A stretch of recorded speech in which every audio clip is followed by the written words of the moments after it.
វីដេអូថ្ងៃចូលរោងការរបស់ខ្ញុំចាលឿនមែនតែភ្លេចមួយឆ្នាំបាទទើបតែបានកាត់វីដេអូថតដោយសារពេលក្នុងរវល់ខ្លាំងពេកហើយ style វីដេអូនៅទូរស័ព្ទដៃអញ្ចឹងណាចាហើយនេះជាសកម្មភាពពេលព្រឹកឡើងនៃថ្ងៃចូលរោងនិយាយថាមេឃស្អាប់តាំងពីព្រឹកប៉ុន្តែផ្លូវអីគឺល្អធម្មតាទេអត់ទាន់មានបញ្ហាអីទាំងអស់ចា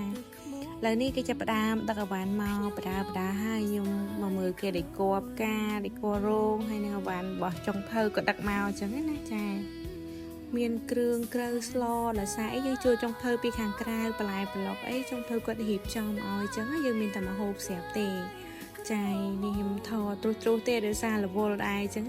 ពេលថតរួចខ្ញុំក៏ធ្វើការទៅកន្លែងឃុំចាពេលទីខ្ញុំទៅយើងចិត្តដែរចាក៏កន្លះកូនកំមុំទៅយកបានប្រកាសអាពាហ៍ពិពាហ៍ចាអាពេលនោះអត់បានរៀបចំអីទេដោយសារថាចាំទៅយកខ្លួនឯងគេទៀមទាព្រឹកមីដែរអញ្ចឹងណាហើយនេះពេលជិះត្រឡប់មកវិញគេដេកបានខ្លះហើយចាស្អាតខ្លាំងមែនតើខ្ញុំឆ្លៃដេកហ្នឹងណាព្រោះដោយសារអីខ្ញុំឆ្លាញ់ពណ៌បៀផាសកាឈូកក្រហមអញ្ចឹងណានឹងហើយនេះគេចាប់ផ្ដើមដឹកស្រាមកបដាខ្លះហើយខាត់មកដល់ពេលរសៀលបន្តិចចារៀបចំតុបតែងខ្លួនក្រុងប៉ូលីតែក៏មើលមេឃចាប់ផ្ដើមភ្លៀងមកតែម្ដងហើយសំខាន់ណាពេលថ្ងៃការខ្ញុំគេចាប់ផ្ដើមឈូសផ្លូវទៀតដល់ពេលឈូសផ្លូវភ្លៀងមកគឺជាប់យកតែម្ដងអូយនិយាយថាកំសត់ខ្លាំងមែនតើហើយភ្លៀងមួយសន្ទុះគឺដល់ម៉ោងជាង make up គឺគាត់មកដល់ហើយគឺរៀបចំ make up តែម្ដង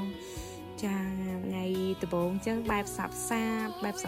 ចឹងណាហើយមានមួយនិយាយថាគាត់សប្បាយចិត្តខ្លាំងមែនតើដល់ឃើញ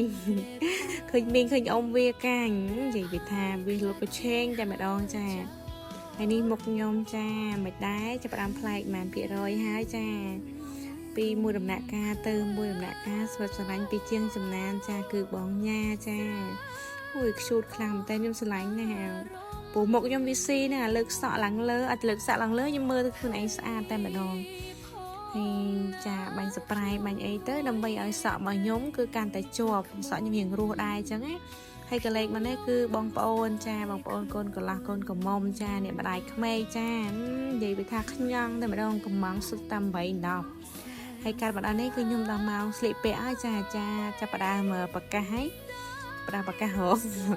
កូនកំមុំកូនកន្លះហើយម៉ែឪចាតែនោះអ្នកម្ដាយរបស់ខ្ញុំនៅក្រោយនឹងក៏អត់ទាន់ហើយទេហើយកាត់មកនេះវិញចាកូនកន្លះពឹងឲ្យជួយថតនិយាយពីថាមុខមូលដូចកតេះឡង់តែម្ដងអូខេវីដេអូទី1របស់ខ្ញុំគឺមានប៉ុណ្ណឹងទេចាំជួបគ្នានៅក្នុងវីដេអូក្រោយណាជម្រាបលាបាយបាយ